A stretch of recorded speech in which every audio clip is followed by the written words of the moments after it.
Hello and welcome to the XFL St. Louis Fan Podcast, episode number 4. A New Hope. Okay,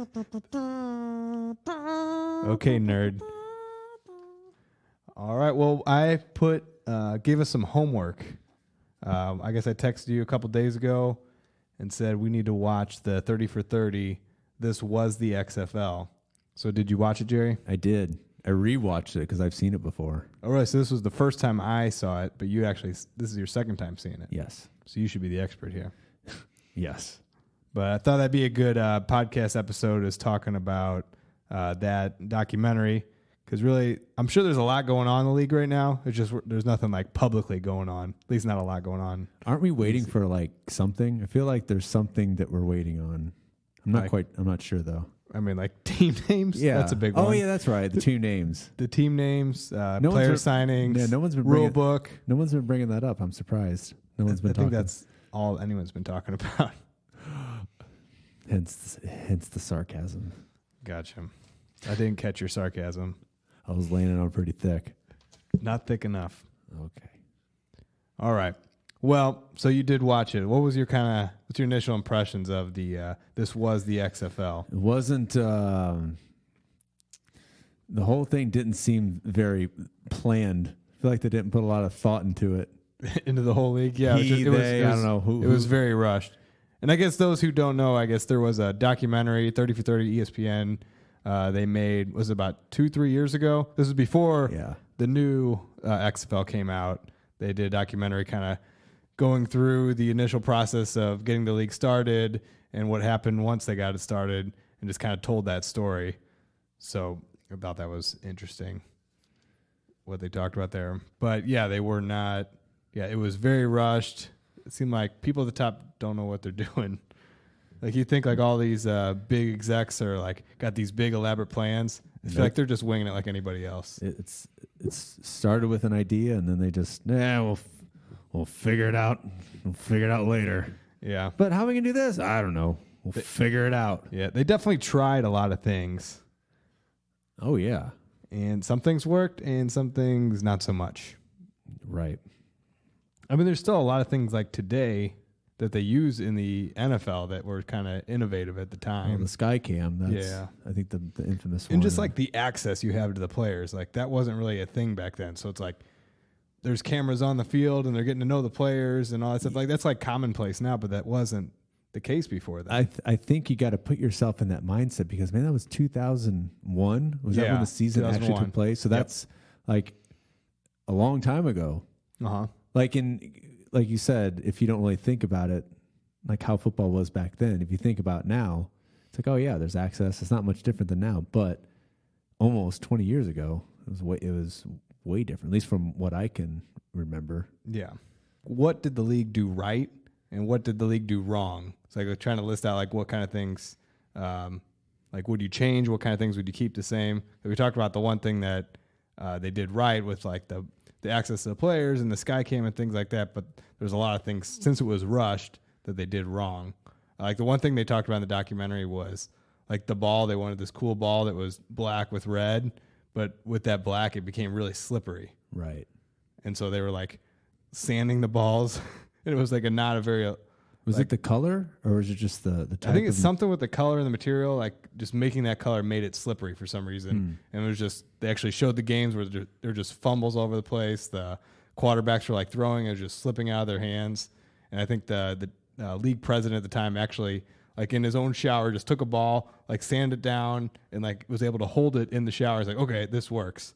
Like that's the level they were working at there. Yeah. It seems like a lot of it was a league created by someone or a group of people. I don't want to pin it on one person that didn't know football. They knew entertainment first, but not football first. Mm-hmm. It was an entertainment first league to put competition on the NFL. Yeah. And I don't know if it came out of just in spite of the NFL, or if Vince and Dick Ebersol. Vince like went at the NFL right away. Oh, there was a lot of digs. Yeah, he was digging at it. Like he was trying to be competitive. Like, it seemed like this time he's not doing that. Like, it seemed like he's trying to work with them, or just maybe not work against them, but not working with them either. But I did notice that the digs he made at the NFL are what people are saying today about the NFL. Oh, the culture has changed. Like the no fun league. Yeah.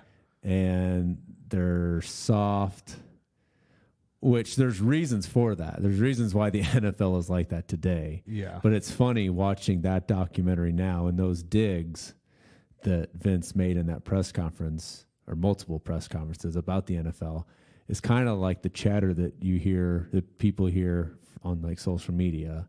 Mm-hmm. I mean, I'm not saying it's correct, but it was just an observation. Yeah, it goes to show like how much different our culture is now than it was 20 years ago. Right.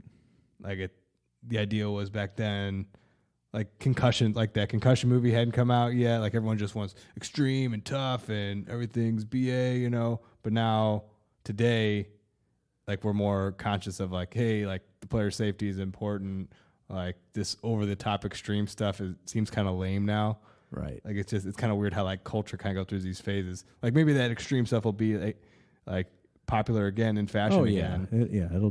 It'll come in waves. It's kind of cool how that, or neat to see that. So the XFL is like in a very different place launching this time versus launching this time. Right. Yep.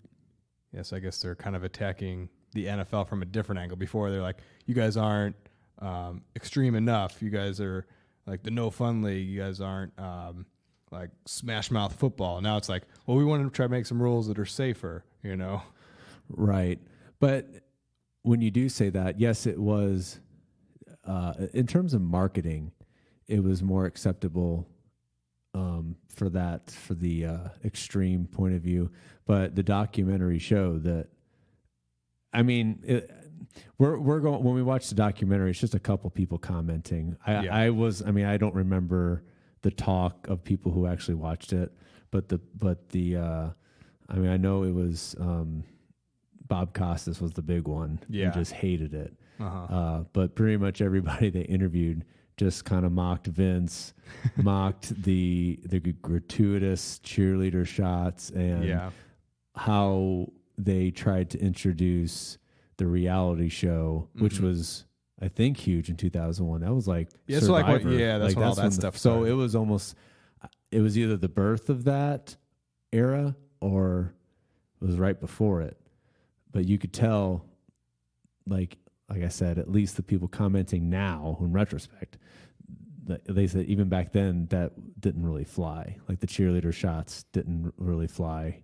Yeah, because it was gratuitous and objectified. And, that would definitely not fly in this. No, in this, like again, see how the culture has changed. Right. That would definitely not fly today. Right. Yeah, I guess they had like storylines, like WWE style. Right. Oh yeah.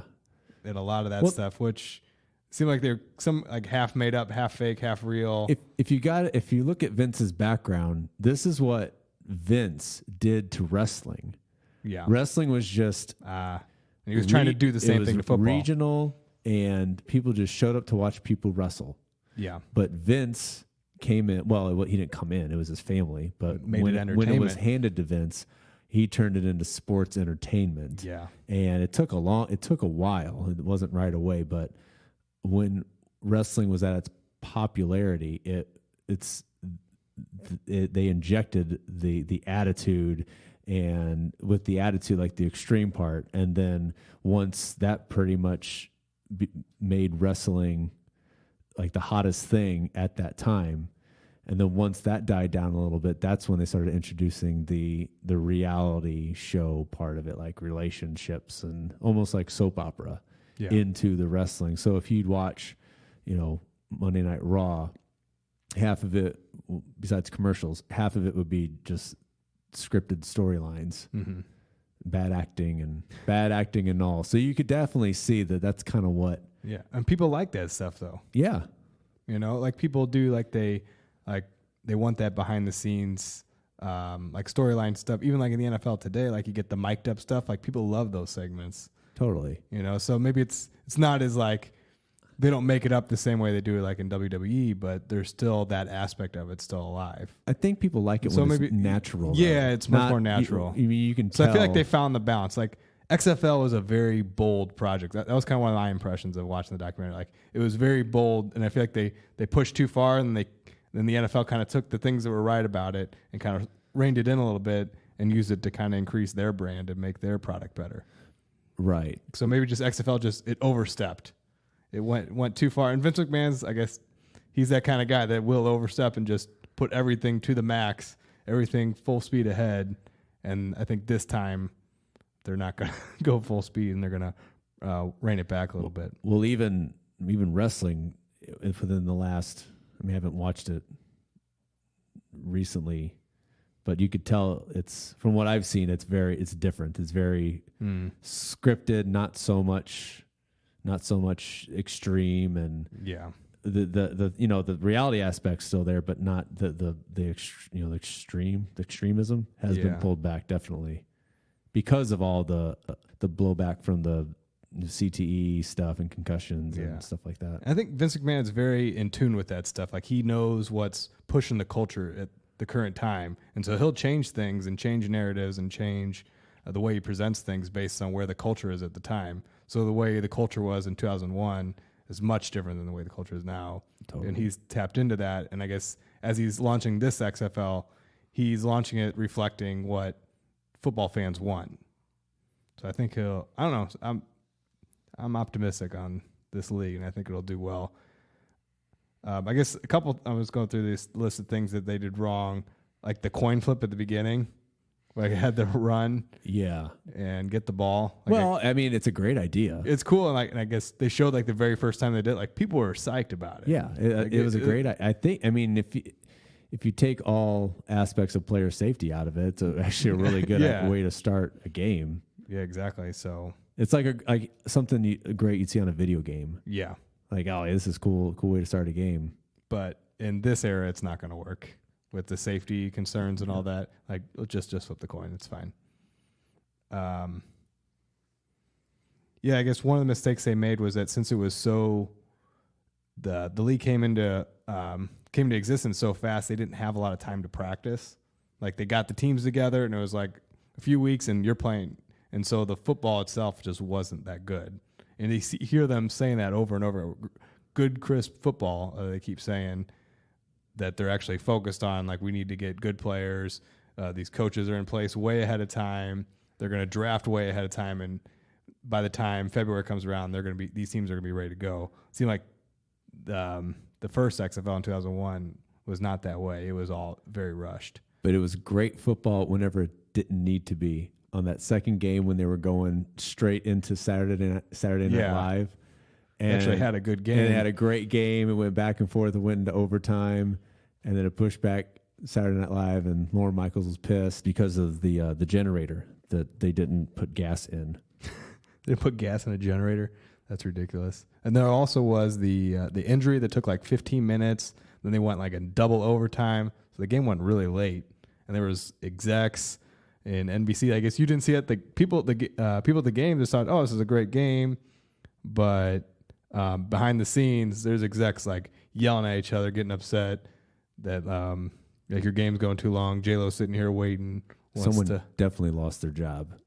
Probably. If not more than one person. Who didn't put the gas in the generator? Idiots. Talk about the blimp. How it crashed. I guess that was almost like symbolic. Yeah, even the XFL. Even Vince mentioned that. Yeah. That's pretty... I guess they were trying to troll the NFL with that, too. It ends up crashing on them. Did they say what happened? Not really. It just that it crashed. That's all we know. Into a seafood restaurant. God. Was that during an NFL game? I think so, yeah. Oh. I think that was the idea.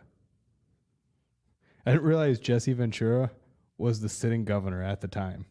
I didn't either. I thought it was like he had just gotten finished being governor, but no, he was governor at the time. Yeah, I remember he was a part of it. I guess ridiculous. A sitting governor. It was the lead announcer, the color commentator for the XFL in 2001. What a different time that was. Totally. I thought it was interesting. They said the guys that were playing, that were in camp, they weren't getting paid at that point. Man, I think that says something about like these guys. Like there's a group of guys that aren't quite talented enough to get in the NFL. They're just hungry and they want to be stars or they want to be professional football players, and they'll put up with a lot in order to be, to be a part of a professional team. Yeah, especially.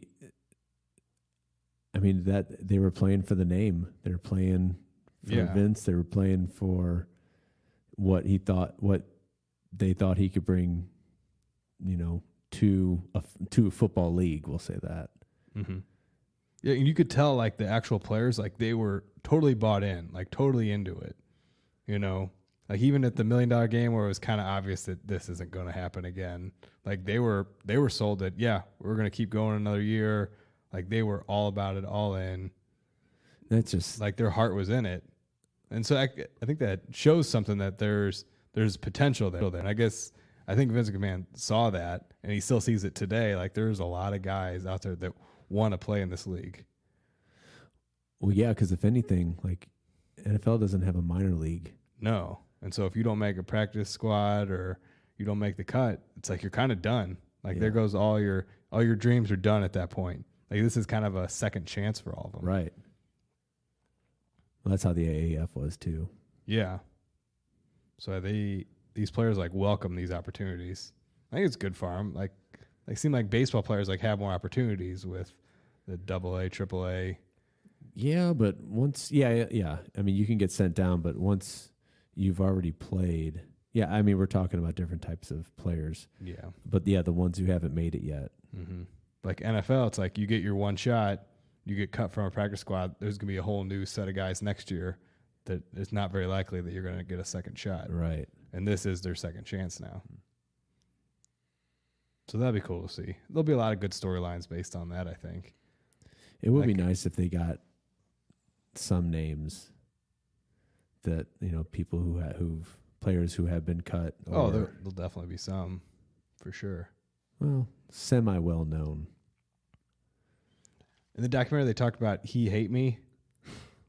Like that guy got it. He understood like what this league is all about, and he understood Vince McMahon.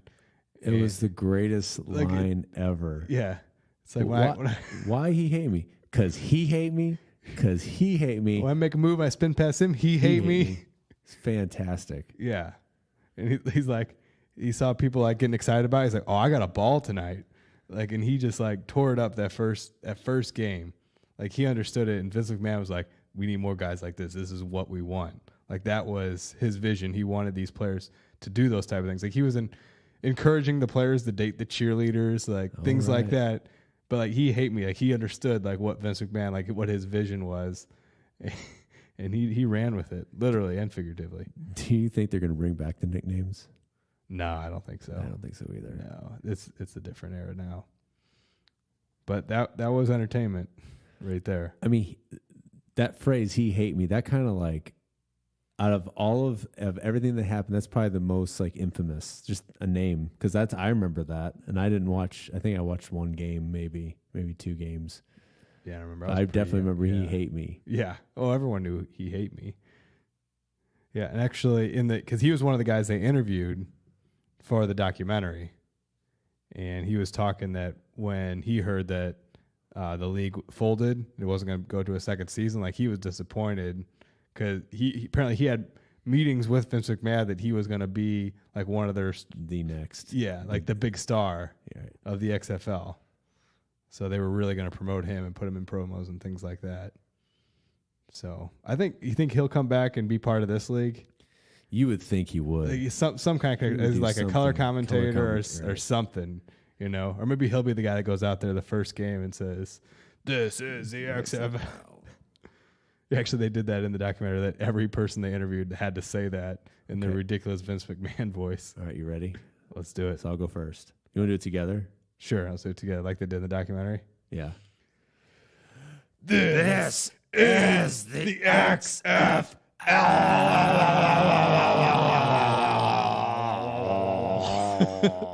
Got to draw out that L at the end. Perfect. They did in the documentary. We're going to do it on the podcast. That was great. That was beautiful. The other thing I put on here was the marketing hype. Like, they knew how to market this. Like, to this day, 20 years later, it lasted 1 year, and everyone knows what the XFL is. Like, you can't deny their ability to market. Like it shows, Vince knows sports entertainment, and he knows marketing. Yeah. And he had the dollars for it already. Yeah. He already had the dollars. Yeah, because they haven't run like any commercials or anything, but people know, if you say XFL, people know what you're talking about. If you say AAF, unless you're like really into football, like even like people who are casual football fans have no idea what the AAF is. You know, it just doesn't have the brand. Like the marketing in the XFL was so good, even though they probably a little bit went over the top with everything. But at the end of the day, it worked because people know that brand, and I think they're building upon that brand today. Oh yeah. Do you think? I keep wondering if, let's pretend the XFL didn't start in 2001, and if he did try to start it today, like he is now. Like if now was the official start instead of 2001, if it would go over as well. I think because of the 2001, like it would not. It's because the 2001 is why it'll work this time. Like if they didn't have that brand to build off of, like they'd have a much steeper hill to climb today. Right. So I think because of the failure of 2001 is what's going to make this successful. And actually, like they've taken all the things that we kind of listed out that they did wrong. They are fixing all those things and doing everything the opposite of the things they did wrong, keeping the things they did right. And like having that experience is what's going to make them succeed this time. How many generators do you think they're going to have at each game? Extras, lots of extras, 2 or 3. Or gas. Backups. It wasn't generator, it was gas. Yeah. Just like jugs of gasoline next to the generators. Make sure they have plenty of gasoline or it's your ass. Keep these things filled. Damn it. There you go. He's not going to put up with that this time. See? No. It's the broadcast going to be nice and smooth. Have they announced broadcasters yet? Yeah, they did. They have ABC. Am I out of the loop on that? We talked about it in the other podcast. It's ABC, Fox, and ESPN. No, like broadcasters. Oh, like no. Okay. No. I didn't think so. No, they didn't talk about I didn't think that. I was that out of the loop. Yeah. No, we don't know that yet. So, man, that could be huge potential for like ex-NFL stars, and because they're not playing, so anybody of any age could be a broadcaster. Oh, yeah. I mean, they got lots of options. Like, there's a lot of people at ESPN, a lot of people at Fox that they could pull from. So, what if Peyton Manning was? He's probably still making NFL money, but that'd be great. Yeah, I'm sure they'll get some good people. I don't know. I don't even know where to even start speculating on that because there's so many options. Yeah. I don't know. Anything else about the documentary you want to talk about? Anything else that came up in there? It was really interesting. It's really interesting to see the behind the scenes, and like you said, when a viewer just watches the game, no one sees the behind the scenes and what's really happening, and all the mess ups and people yelling at each other, and so yeah, I love that insight. All right, well, the other thing I want to talk about was an article I saw on XFLboard.com written by Mike Mitchell, the XFL's second chance to make a first impression. I won't go through it too much, but I'm just going to recommend it to anyone listening. And to you, Jerry, you said you didn't see this article? I think I didn't read it. I think I saw the headline. Yeah, but it's a good article. I won't go into it too much. It's just kind of the idea of a lot of the same things we've been talking about, that this is kind of a reboot league, and he kind of goes into that stuff. And like they're getting a second chance to make a first impression, which you don't normally get to do that. But he's kind of saying that they're going to be kind of on a short leash with the public. So it's like, okay, we're giving you a second chance, but like as soon as like if it's as cheesy as the first one, I think it's not going to work. Like they got to present like a very serious face like right out the gate. And I think they've been doing that so far.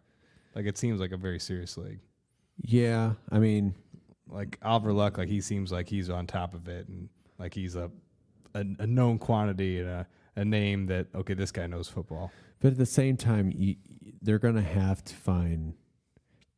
I don't know if it can just be regular football. Like I feel like they're going to have to do something special to get people to tune in.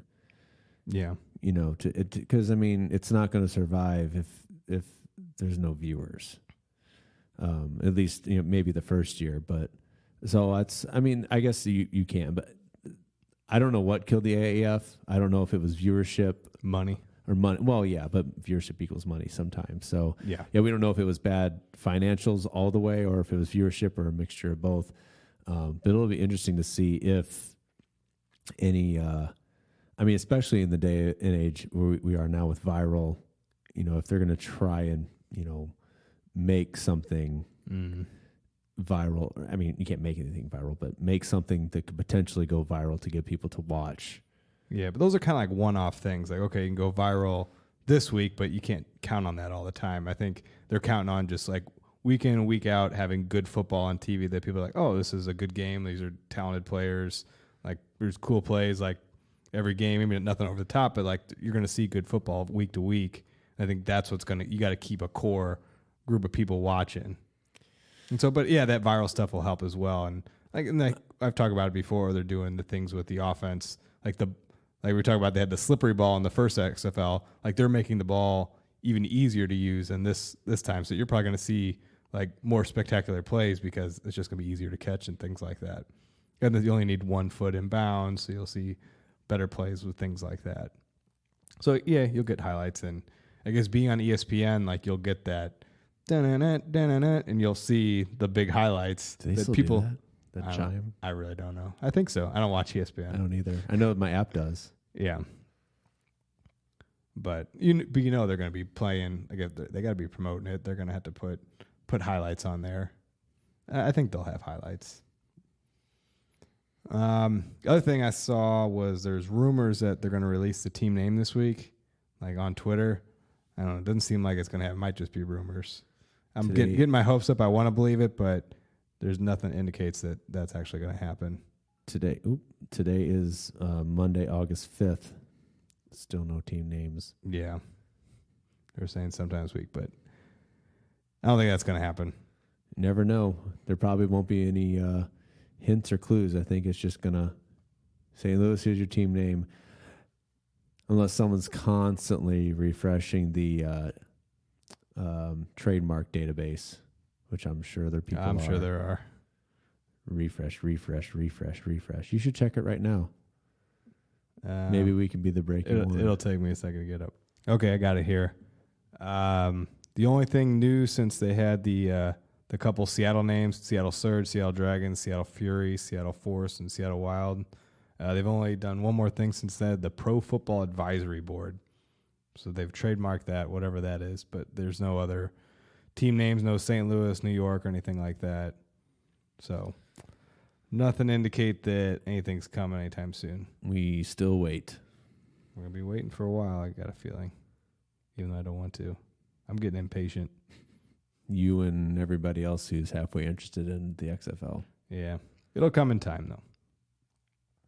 The last thing I wanted to go over was, I guess I was talking to Kurt Hunzeker on Twitter. Ooh, he's fancy pants. He's the president of the St. Louis XFL team. Yeah, he wasn't sure how many babies were born in St. Louis every day. It's 89, by the way, I think, according to my math. But he used the hashtag XFL STL born and raised, and used that on 2 other tweets as well. Like, here's the quote. I wonder how much, quote, fun XFL St. Louis will have throughout St. Louis and the surrounding area on, quote, Friday nights this fall. End quote. Like, that's his tweet. The hashtag XFL St. Louis born and raised. And he's used that another time, too. He said, putting the finishing touches on a new, quote, fun-centric campaign for XFL St. Louis starting soon. The next few weeks will be rocking. So he looks like behind the scenes they're doing stuff. I don't know what they got going, but they're doing something. And he was wondering how many babies are born. I don't know if they're going to give some XFL teddy bear to every new baby born or something, like trying to figure out how much that's going to cost to buy 89 teddy bears a day. I don't know what they're doing. But he's used it 3 times now. So something born and raised. He's got something in planning here. So I'm curious what kind of thing they'll do. So we're waiting to hear, Kurt, what you got going. You can call us up. Yeah, call us up. We'll talk about it. Are you going to announce it on the XFL St. Louis Fan Podcast show right here? Talk to Jerry and Paul. two biggest fans. We are STL born and raised. It's true. I was born right here. I mean, I was close enough. We're on the Illinois side. Yeah. Well, you're like metro area. Close It counts. enough, yeah. Yeah, you're St. Louis born and raised. There you go. He's talking about us. I am XFL. St. Louis. I don't know, but that's all I really got. Do you got anything else, Jerry? I don't think so. All right, we'll wrap this up. I guess we'll see you next time.